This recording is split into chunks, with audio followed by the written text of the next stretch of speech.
Iloy sa nadakpan sa bypass operation sa Molo nagakabalaka sa iya seguridad matapos nga makabaton kuno sa pamahog halin sa hepe sa police station. Si John Sala nakatutok, eksklusibo.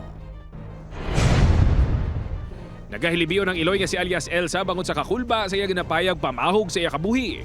Nakalabot kuno sa iyang impormasyon halin sa mga reliable source nga may malaid nga tuyo sa iyang hepe sang Iloilo City Police Station 4 nga si Captain Ryan Christ Inot. Makita ko ni Inot, itirohon niya ko shoot to kill kay ako kuno dapat ang subject. Nagdiretso ko dito sa GMA para nga mapatay man ko.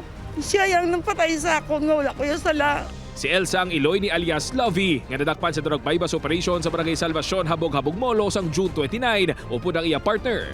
Apang panindugan sini nga plante ng illegal nga droga nga nakuha siya bata. Ginkawatan pa kuno ang mga ini. Wala sila di sa ilaya. Kapangabuhi kami sa Chakdo, kapangabuhi kami sa Patas. Sa ako na opinion, sir, pangawat ila motibo yan, sir. Pangawat kay why ma-recover ang duwa ka cellphone. Kagang 3 ka bracelet.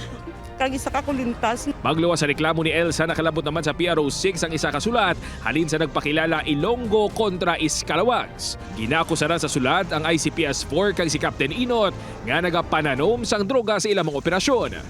Sa atin po, dahil may kaunayang nga po yan dito sa Station 4, kaya bibigyan natin ito special attention, bagaman anonymous unsigned po siya, i-verify po natin at bibigyan po natin ng importansya para mabigyan ng investigation. Gitinguan sa news team ko ang bahay ni Captain Inot apang nagpaiway na ini nga maghatag sang komento.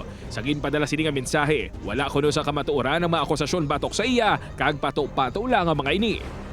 Upod kay Hasi Sherto, John Sala. Anaga, Ratsada!